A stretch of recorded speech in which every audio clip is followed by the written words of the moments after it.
दोस्तों, किसी ने ठीक ही कहा है कि उनके साथ जरूर रहो जिनका वक्त खराब है, पर उनका साथ छोड़ दो जिनकी नीयत खराब है। आज की कहानी एक लड़के की है। एक 24 साल का लड़का जो कि एक जमींदार के यहाँ नौकरी करता था।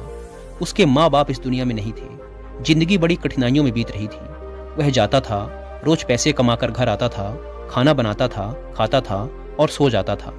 यही उसकी दिनचर्या थी। एक शाम जब वह अपने काम से घर वापस लौट रहा था तो उसने देखा कि एक बूढ़े फकीर अपनी पीठ पर 3 बड़ी पोटली रखकर एक नगर से दूसरे नगर की तरफ जा रहे थे।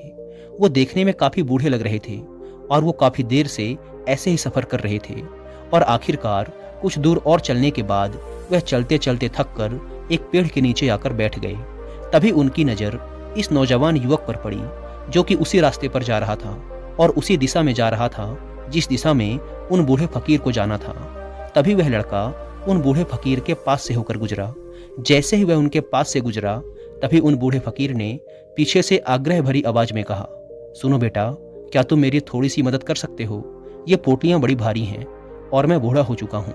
मैं ज्यादा देर तक इनका बोझ नहीं उठा सकता और मैं बहुत थक भी चुका हूँ। तो क्यों ना तुम मेरी एक पोटली को उठा लो और इसे उस दूसरे गांव तक पहुंचा दो।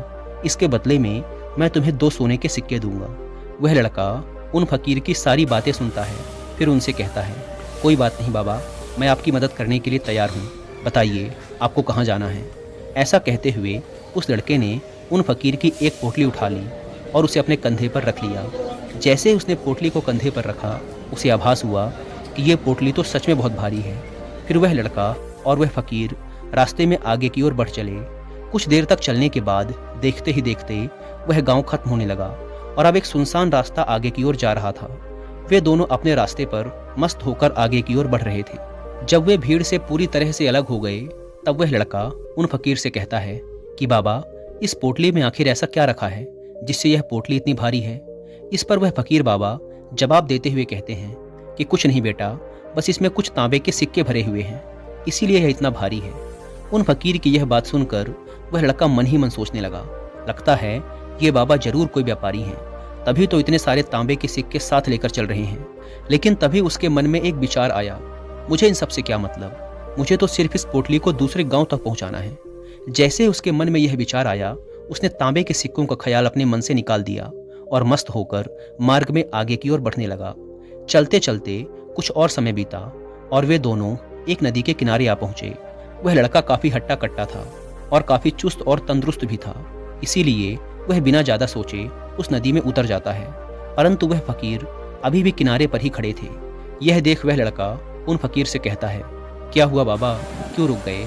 आइए, हमें इस नदी को पार करना होगा, तभी तो हम उस गांव तक पहुंच पाएंगे।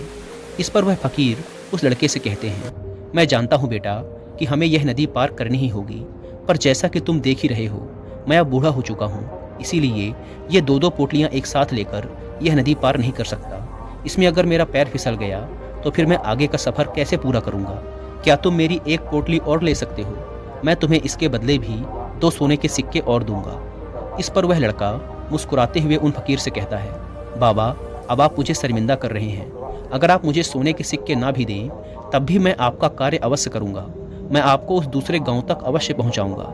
इस पर वह फकीर मुस्कुराते हुए कहते हैं, बेटा, तुम तो बड़े ही भले आदमी मालूम पड़ते हो। इतना कहकर उन्होंने वह दूसरी गठरी भी उस लड़के को थमा दी। जब उस लड़के ने वह दूसरी गठरी अपने कंधे पर रखी तब उसे यह गठरी भी बहुत ज्यादा भारी लगी, किंतु उसने वहां पर कुछ नहीं कहा।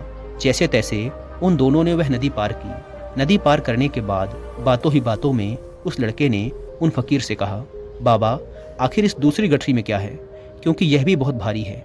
इसका उत्तर देते हुए बाबा कहते हैं, बेटा, इस गठरी में चांदी के सिक्के हैं, इसीलिए इस गठरी में भी काफी वजन है।